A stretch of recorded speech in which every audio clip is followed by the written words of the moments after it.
Good morning all of students. मैं हूं Raghav sir, आपके अपने यूट्यूब चैनल आर के मैथ्स क्लासेस पर। तो आइए दोस्तों, आज हम सभी लोग जो है एक न्यू चैप्टर की शुरुआत करूंगा जो कि त्रिकोणमिति। इसका नाम है त्रिकोणमिति का परिचय, इंट्रोडक्शन ऑफ त्रिकोणमिति। जैसा कि बच्चों आप जानते हैं कि मैं अभी बहुत शुरुआती क्लासेस में आपको 3.2 करवाने वाला था। कुछ क्वेश्चंस बचे हुए थे, लेकिन कुछ बच्चों की कमेंट्स पढ़ने के बाद मुझे लगा कि हाँ, सबसे पहले मुझे त्रिकोणमिति का परिचय बताना चाहिए। बच्चों को लगता है त्रिकोणमिति यार सबसे कठिन सब्जेक्ट है, ऐसा कुछ नहीं है बच्चों। त्रिकोणमिति इतना कठिन नहीं है जितना आप समझते हैं। त्रिकोणमिति बेहद सरल है, कोई दिक्कत नहीं है उसमें, कि क्या प्रॉब्लम कुछ भी नहीं है। बस आपको जो मैं तरीके बताऊं बेसिकली उनको सीखते जाइए, त्रिकोणमिति आपको समझ में आ जाएगी बेहतरीन तरीके से। अगर एक भी पॉइंट, एक भी क्वेश्चन रह जाए या फिर आपको समझ ना आए तो इसकी गारंटी मैं देता हूं, लेकिन एक एक पॉइंट आपको बहुत अच्छे से समझना पड़ेगा। बात समझ में आ गई?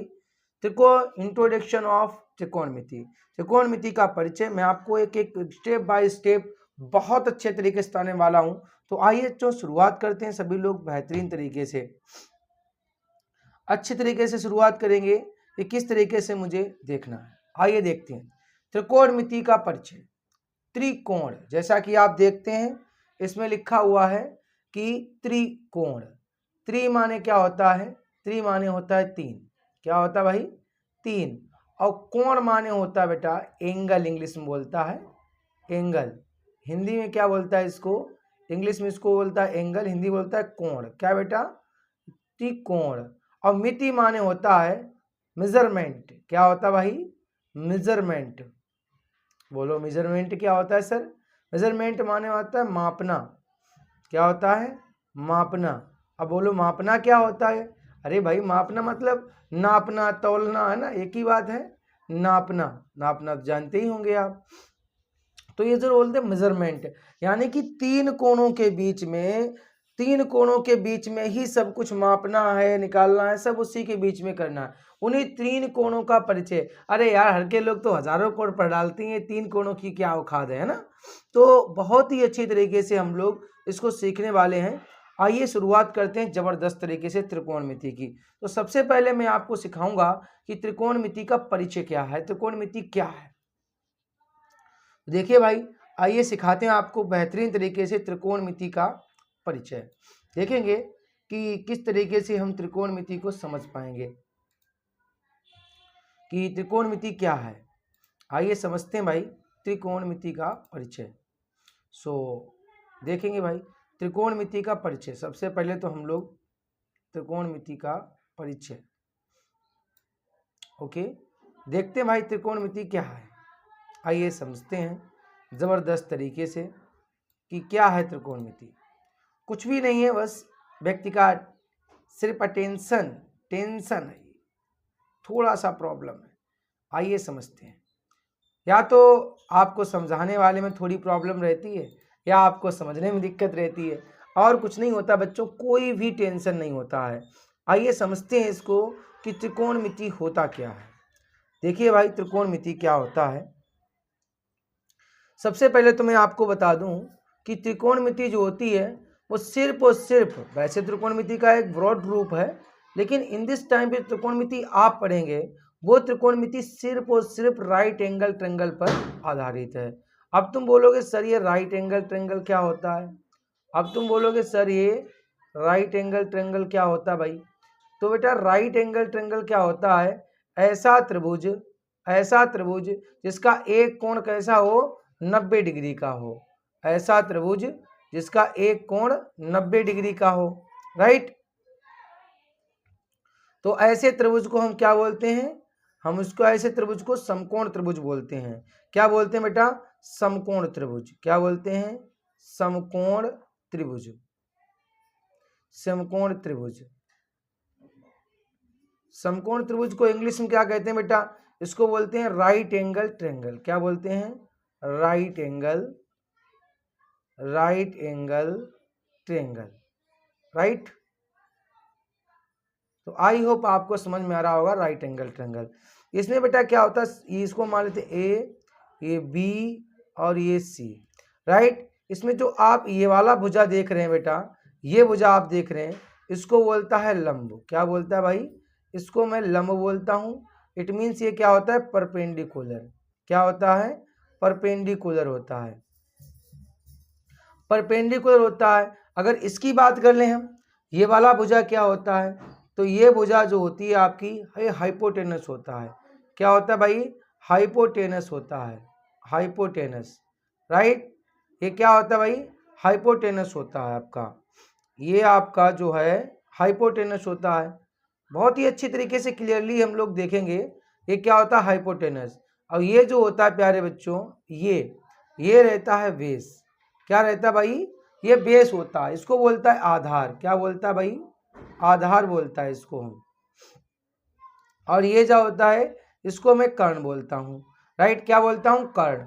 तो इट मीन्स आपको इतनी बात समझ में आ गई कि जो ये वाला भुजा है इसको हम लंब कहते हैं। और बेटा इसको हम लोग पी से नोटिस करता है। किससे करता है? पी से नोटिस करता है। इसको हम लोग एच से नोटिस करता है और इसको हम लोग बी से नोटिस करता है, यानी परपेंडिकुलर, हाइपोटेनस और बेस, राइट। आपको 100% समझ में आएगा। इसी को बेटा, इसी से एक बन के आई थ्योरम, प्रमेय, जिसको इंग्लिश में बोलते हैं, हिंदी में बोलते हैं प्रमेय। ये एक प्रमेय है नंबर 1, इसको बोलते हैं पाइथागोरस थ्योरम। Pythagoras theorem. क्या बोलते हैं? पाइथागोरस थ्योरम, पाइथागोरस प्रमेय, राइट। ये पाइथागोरस प्रमेय क्या होती है बेटे? ये होती है H square is equal to P square plus B square, right. क्या होती है? ये H square plus P square plus B square. H क्या है आपका? हाइपोटेनस, यानी हिंदी में अगर बोलूं मैं तो कर्ण स्क्वायर। क्या बोलूं भाई? कर्ण स्क्वायर इज इक्वल टू लंब स्क्वायर, लंब स्क्वायर और प्लस आधार स्क्वायर, राइट। क्या बोलूं? लंब स्क्वायर बराबर कर्ण स्क्वायर इज इक्वल टू लंब स्क्वायर प्लस आधार स्क्वायर। बिल्कुल बेटा, आपको समझ में आ रहा होगा। ये बेटा जरूरी क्यों है वो भी आपको समझाऊंगा क्यों जरूरी है। ये जरूरी इसलिए है, सपोज दैट आपको इस त्रिभुज से, सपोज दैट आपको इस त्रिभुज से बच्चे, जो आपका समकोण त्रिभुज है, इस त्रिभुज से सपोज दैट आपको दे रखा है कोई भी भुजा। आपको कोई भुजा, मान लो आपको ए बी दे रखा है, आपको ए बी दे रखा है 5 है, ये दे रखा है आपको 8 है। तो आपको ये बताना ये वाला भुजा क्या है। तो ऐसी भुजा निकालने के लिए आप जो है ये पाइथागोरस थ्योरम का यूज करते हैं। तो आइए मैं आपको एक इसका यूज करके दिखाते हैं कैसे आप निकालेंगे, राइट। इसको आप किस तरीके से निकालेंगे वो आपको हम यूज करके दिखाते हैं कि कैसे आप इसको निकाल पाएंगे। देखिए भाई, बहुत ही अच्छी तरीके से आपको मैं दिखाऊंगा कि हाउ टू फाइंड। देखिए भाई, ये रहा आपका, ये थोड़ा सा टेढ़ा हो जाता है यार, देखते हैं भी।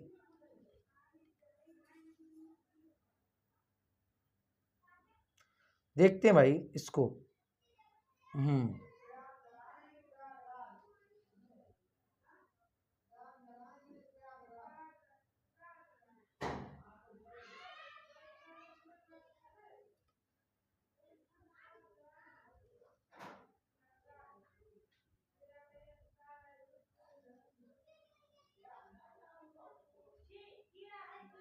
ये तो इसमें हमको ये वाला संख्या है 4, ये 3 है और मुझे ये निकालना है, राइट। ओके, तो आइए हम लोग सीखते हैं बच्चे बहुत अच्छे से। तो हम निकालेंगे AC। क्या निकालेंगे भाई? ये भुजा लेनी तो हम AC बोलेगा। क्या बोलेगा? AC। तो हम बोलेगा AC square is equal to AB square और प्लस BC स्क्वायर, राइट। तो AC तो मुझे निकालना ही बेटा, तो हम जानता है AB स्क्वायर, AB कितना मेरे पास 4 है और प्लस BC क्या है? 3 है। तो AC square is equal to हो जाएगा आपका, ये हो जाएगा 16 प्लस 9 स्क्वायर, 9 हो जाएगा यहाँ पे 3 का स्क्वायर। तो AC इज इक्वल टू हो जाएगा आपका 19 और 16 25। कितना हो जाएगा बेटा? 25। अब बच्चे आप जानते हैं अगर इधर से स्क्वायर हटाएंगे, इधर से आप अगर स्क्वायर हटाएंगे तो उधर जाएगा तो क्या आ जाएगा? इधर पर रूट लग जाएगा, राइट। तो AC इज इक्वल टू आपका हो जाएगा रूट 25। क्या हो जाएगा? √25। आप जानते हैं कि आप कैसे पाइथागोरस ये स्क्वायर रूट निकालेंगे? नहीं मालूम है तब भी मैं बता देता हूँ। आप देखो बेटा, इसको मैं काटूंगा ऐसे करके, 5 5 जा 25, 5 5 जा 25, तो 5 बन जा 5 हो गया। इसका पेयर बना देंगे तो इनमें से एक ले लेंगे, तो क्या आ गया भाई? 5 आ गया। इट मीन्स आपने अच्छे से सीखा कि ये देखो कैसे भुजा में निकाल ली 5। क्लियर है? तो अब सपोज आपको दूसरी भुजा निकालनी है बच्चे, आपको ये पाइथागोरस थ्योरम से कोई दूसरी भुजा निकालनी है, तो मैं देखता हूँ दूसरा एक त्रिभुज ले लेता हूं मैं। सपोज दैट मैं दूसरा भुज ले लेता हूं त्रिभुज, राइट। आइए देखता हूं भाई अच्छी तरीके से, और मैं दूसरा एक त्रिभुज यहाँ पे ले लेता हूं, राइट। देखिए, तो सपोज दैट ये वाला ले लिया मैंने यहाँ पे, ए बी एंड सी। अब बच्चे मेरे को ये 10 दे रखा है। क्या रखा है? 10। ये 8 है। अब मुझे ये निकालना है, कैसे निकालेंगे? इट मीन्स मुझे ए भी निकालना है, कोई दिक्कत नहीं है, हम वही लगाएंगे। तो A C square is equal to A B square और plus B C square plus B C square. तो ए सी मेरे पास 10 है बच्चे, तो 10 का स्क्वायर हो गया, है ना। 10 है, 10 का स्क्वायर हो गया। ए बी बच्चे निकालना है मुझे, कोई दिक्कत नहीं है। बी सी मुझे दे रखा है 8, 8 का स्क्वायर हो गया 64। कितना हो गया भाई? 64। अब मेरे प्यारे बच्चों 64 जो इधर आएगा, 10 का स्क्वायर हो गया 100। कितना हो गया? 100 माइनस इधर इधर प्लस का बराबर ए बी, सॉरी थोड़ा सा मिस्टेक कर रहा है ये, देखते हैं भाई, अच्छी तरीके से देखते हैं, नो प्रॉब्लम, टेंशन नहीं है। तो यहाँ पे प्यारे बच्चे हम लोग देखेगा इसको देखेगा तो यहाँ पे क्या हो जाएगा? 10 का 8 का स्क्वायर, राइट। तो ये हो गया 100 is equal to A B square और प्लस ये 64 हो गया, राइट। अब 64 इधर आया तो 100 माइनस 64, चूंकि ये प्लस का इधर आएगा तो माइनस का हो जाएगा, अपोजिट साइन में जाएगा ना, और हो जाएगा ए बी स्क्वायर। बच्चे ये घटाएंगे तो क्या बचा यहाँ पे? 36, राइट। 36 यानी ए बी स्क्वायर। तो ए बी स्क्वायर हटेगा तो रूट लग जाएगा ना, तो ये हो जाएगा 36 पे रूट लग जाएगा, ये हो जाएगा ए बी। रूट आएंगे तो 6 आ जाएगा। क्या आएगा बेटा? ए जाएगा। हालांकि आपको बेहतरीन समझ में आ रहा होगा। अगर बच्चे समझ में नहीं आता तो कमेंट सेशन में आप जरूर बताइए मुझे कि सर मुझे समझ में नहीं आ रहा है। देखिए बेटा, जब आप बिल्कुल बेसिकली चीज़ों को समझेंगे तो आपको बहुत ही अच्छी तरीके से हर एक चीज़ क्लियर हो जाएगी। अगर आपको जरा सा भी डाउट है तो आप कमेंट सेशन में मुझे बता सकते हैं कि सर मुझे अभी भी डाउट है। आप सबसे पहले पाइथागोरस थ्योरम सीख लीजिए, how to find every side and every angle, right. आप किस तरीके से प्रत्येक एंगल और प्रत्येक चीज को फाइंड कर पाएंगे, राइट। आप टेंशन ना लें, एक एक चीज को मैं बारीकी से देखूंगा और हर चीज के तरफ काम करूंगा और आपको 100% नहीं 110% ये समझ में आ जाएंगी। देखिए बेटा, आपने ये सीखा कि हाउ टू फाइंड साइड्स। आपने ये सीख लिया कि हम लोग किस तरीके से साइड फाइंड करेगा, राइट। अब मैं सीखूंगा कि भाई आप जो है, देखो बेटा, ये जो होता है यहाँ पे एंगल जो लेते हैं उसको थीटा मानते हैं। क्या मानते हैं बेटा? थीटा। और थीटा के सामने जो भुजा होती है, थीटा के सामने, तो यहाँ पे अभी तो आप जानते हैं लंब सर्वता मुझको बता ही चुका हूं। लेकिन मेरे प्यारे बच्चों, अगर थीटा यहाँ पे ना लेकर के, अगर थीटा यहाँ पे ना लूं मैं और मैं थीटा ले लूं यहाँ पे, ये ले लूं थीटा, तो बेटा थीटा के सामने क्या होता है? परपेंडिकुलर होता है। क्या बन जाएगा? तो पी ए हो जाएगा और बी ए हो जाएगा। हाइपोटेनस सदैव सेम रहता है। ये बात नोट कर लेना दिमाग में, ये बात बहुत ही कम लोग तुमको समझाएंगे और बच्चे यहीं पे गलती करते हैं, राइट। तो आपका जो पी है बेटा, आप समझेंगे चीजों को, जो आपका पी है वो इसके सामने वाला हो जाएगा, यानी कि इट मीन्स आपका ये पी हो जाएगा, राइट। आपका पी हो जाएगा ये थीटा के सामने वाला एंगल पी। और अगर मेरे प्यारे बच्चों, अगर हमने क्या कर दिया, अगर हमने कर दिया भाई, देखिए इधर चीजों को समझने की कोशिश करेंगे आप। अगर हमने ये कर दिया ए बी एंड सी, हमने अगर ये ले लिया थीटा, अगर थीटा का मान ये ले लिया मैंने, तो इसके जस्ट सामने का एंगल क्या हो गया, परपेंडिकुलर हो गया, तो P यही रहेगा और B ये रहेगा। ये बात समझ में आ गई। नोट पॉइंट में डाल लें इसको बेटा नोट पॉइंट में डाल लीजिए आप, ये बहुत जरूरी है नोट पॉइंट में। जब तक आप इन छोटी छोटी चीजों को समझेंगे नहीं तो आप त्रिकोणमिति को क्या समझ पाएंगे, बिल्कुल नहीं समझ पाएंगे, राइट। अब आपको मैं थोड़ा सा और आगे बताता हूं कि आप क्या करेंगे, राइट।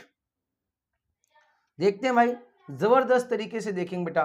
त्रिकोणमिति, त्रिकोणमिति को कैसे समझेंगे, तो हमने समझा कि हम लोग कैसे एंगल्स को निकालते हैं, राइट। हम लोग एंगल्स को कैसे निकालते हैं, इसमें 3 साइन मुख्य होते हैं बेटा। क्या होते हैं त्रिकोणमिति में, त्रिकोणमिति में 3 साइन मुख्य होते हैं। एक तो होता है साइन, साइन थीटा, दूसरा होता है कोस, क्या होता है भाई, कोस थीटा जिसको बोलता है, और तीसरा होता है टेन, क्या होता है साहब, टेन थीटा होता है। देखो भाई आपको बता दूं, जो साइन और कोस है इनका तो अरेंज मैरिज हुआ है। कैसा हुआ साहब, अरेंज मैरिज हुआ है। लेकिन जो टेन थीटा वाली प्रॉब्लम है ना, इस ससुरा ने लव मैरिज कर रखा है, राइट। क्या कर रखा है भाई, इसने लव मैरिज कर रखा है। और आपको लव मैरिज वालों का टेंशन मालूम होगा, सदैव हाथ में हाथ पकड़ के घूमेंगे, मालूम पड़ेगा निकल लिया, है ना। तो ये टेंशन रहती सदैव। और जो अरेंज मैरिज वाले होते हैं टेंशन फ्री एकदम से, कोई कहीं भी जाए कोई प्रॉब्लम नहीं क्रिएट होता है। तो साइन और कोस जो होता है, साइन का जो शादी होता है साहब, जो साइन का शादी होता है वो होता है कोशिक से। किससे होता है साहब, कोशिक। इट मीन साइन की जो वाइफ है वो कोशिक है, और जो सेक की कोस की वाइफ है वो सेक है, क्या भाई, सेक थीटा। और टेन का वाइफ है वो कोट है, कोट थीटा। आप ध्यान रखें, साइन का अपोजिट होता है कोसिक थीटा, और कोस का होता है सेक थीटा, और टेन का अपोजिट कोट थीटा होता है। आई होप आपको बहुत अच्छे तरीके से ये चीज समझ में आ रही होगी कि यहां पर जो है मैं कहना क्या चाहता हूं, मैं कहना क्या चाहता हूं वो समझिए। इनका अपोजिट ये होता है। अगर मैं इनकी वैल्यू को बताऊं तो मैं लिख सकता हूं साइन थीटा, साइन थीटा बराबर 1 कोसिक थीटा। क्या साहब, 1 कोसिक थीटा, 1 कोसिक थीटा बोल सकता हूं, राइट। अगर यहीं पे मैं देखूं साहब, एक ही क्वेश्चन, ये एक फार्मूला होता है, लेकिन एक से मैं और बना सकता हूं। देखो यहां गुणा कर दें, ऐसे इधर गुणा होता है, तो ये हो जाएगा साइन थीटा इंटू कोशिक थीटा, से ये कोशिक इज इक्वल टू 1, यानी साइन इंटू कोशिक बराबर क्या होता है, 1 होता है। तो आप इसके साथ साथ आप ये भी याद कर सकते हैं, राइट। अब मेरा दूसरा है कोशिक, कोश, तो कोस थीटा बराबर होता है 1/सेक थीटा। अब देखो इसमें भी इधर गुणा हो जाएगा, तो ये दूसरा बन जाएगा cos theta into sec theta बराबर 1। आपको बात समझ में आ रही होगी, अच्छी तरीके से समझ में आ रहा होगा। फिर देखो एक ये बन गया, एक ये बन गया, आ रहा है समझ में। अब दूसरा ले लूं मैं टेन, टेन थीटा बराबर होता है 1/कोट, क्या होता है बच्चे, 1/कोट थीटा। तो ये गुणा हो जाएगा इस साइड में, इधर साइड इसका गुणा हो जाएगा, तो ये हो जाएगा tan theta, tan theta into cot theta, cot theta is equal to क्या हो जाएगा, 1 हो जाएगा। ये इसका 1 और इसका 1। भाई आपको समझ में आ रहा होगा बढ़िया तरीके से, एकदम 110% अगर समझ में आ रहा हो तो ही बताना, राइट। अगर समझ में नहीं आ रहा है तो मुझे बोलना कि सर मुझे समझ नहीं आ रहा। आपको देखने को दिख रहा है साफ साफ कि साइन थीटा अपॉन कोस्टा होता है, ये लर्न करना पड़ेगा भाई, ध्यान रखना। साइन थीटा बराबर होता है 1 कोसिक थीटा, क्योंकि इसकी औरत तो उल्टी रहेगी। साइन थीटा देखो इधर गुणा हो जाता है ना, इधर देखो ससुरा इधर गुणा हो जाता है, right. Sine theta into cosec बराबर 1 हो जाता है, राइट। 100% समय यही हो रहा है। अब एक चीज और जो ध्यान देने वाली बच्चों, इसको स्क्रीन शॉट ले लें या फिर इनका एकदम बढ़िया सा नोट्स बनाते जाएं, जो आपको बहुत अच्छे समझ में आएगा। और एक चीज आपको समझा दें बहुत बढ़िया तरीके से, वो देख लें आप देखेंगे बेटा बहुत अच्छे तरीके से आप देखेंगे इस चीज को, जो बहुत इंपॉर्टेंट है आपके लिए, राइट। आइए समझते हैं, ये बहुत ही आपके लिए इंपॉर्टेंट है, राइट,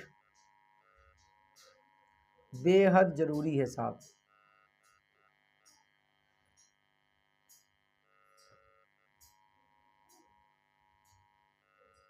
राइट,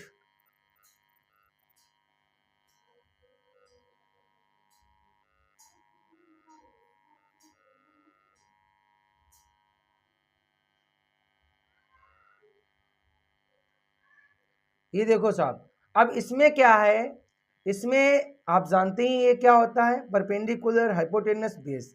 अगर मैं यहाँ पे ले लूँ, अगर इनकी भुजाओं के आधार से ले लूँ बेटा, ये क्या है, P है, ये क्या है, H है, और ये क्या है, B है।